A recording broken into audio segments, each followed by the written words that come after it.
কি আনছো? এই যে দেখো কি আনছি। আমাদের পরিবারের অল্প সদস্য যা অল্প অল্প নিয়ে আসি। টাটকা জিয়েল, জীবিত টাটকা জিয়েল। এটা কি মাছ? এটা জিয়ে রাখো পানির ভিতরে দিয়ে। চলো পানির ভিতরে দিতে হবে। ওদিকে শাক ধুচ্ছে তো বালতি, ছোট বালতিটা কি? ছোট বালতি কি রে? এই যে গামলার মধ্যে ভিজে শাক ধোয়া হয়ে গিয়েছে।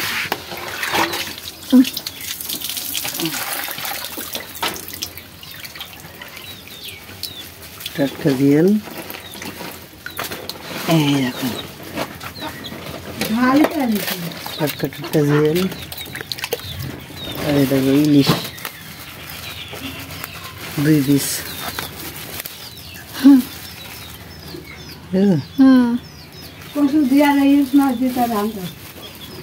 আর ওই যে ব্যাগে কি কি দিয়েছি তোকে?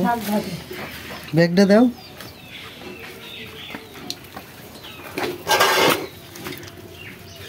কচু এনেছে। ইলিশ মাছ কেটে ভালো লাগে না। কচু এসব রসুন মসুন এসব। ভালোই তো করে স্বাস্থ্য বাজার। তারপরে তাহলে কুটে ফেলাও। গরু মাংস কিনছিলাম। গরু মাংস আনোনি? গরু মাংস টাটকাটা নেই, ফ্রিজটা দেখছে। ফ্রিজটা ভাল পছন্দ আসছে না, দুনিয়া চর্বির ভিতরে। ওদের ইচ্ছা মতো রেখে দিয়েছ তো, দেখে শুনে নিতে হবে। শুক্রবারের দিন ওইটা দিতলে, ওইটা দিতলে কেউ পেছে নেই, পেছে ছোট পেছে পাগলের মতো। ওইটা দিতে সব বাইরে পড়বে। ওটা নাকি ওইটা কাটা ফিটে যাবে, হাতে কাটা ফিটে যাবে। এদিকে ওটা কি সুন্দর উঠছে। হ্যাঁ দেখো যা করবো করো। লাভিব খাবে না ভাজি ভুজি?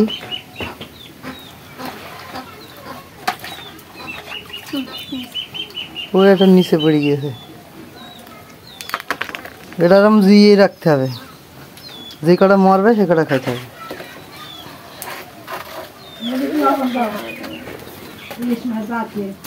চলে যাচ্ছে নাকি? চলে যাচ্ছে নাকি? আরে বুদ্ধি।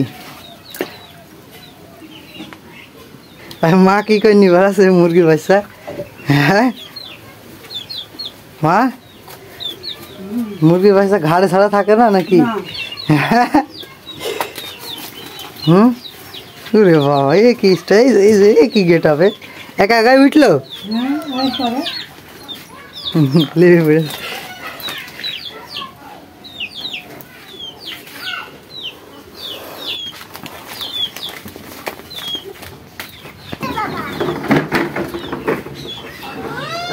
লাফ মেরে মেরে উপরে উঠছে, পিঠের উপরে।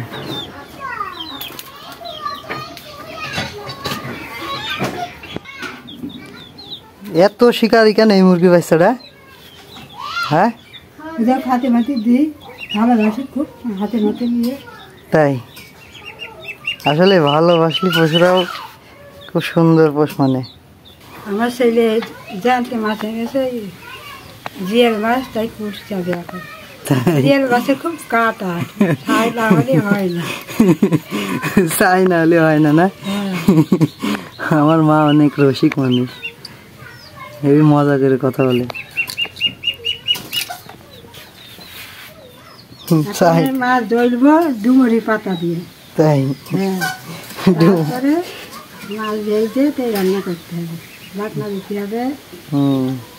ওই দেখো তোমার আর একটা পালুয়া নিয়েছে, ওই দেখো ঠিক আছে।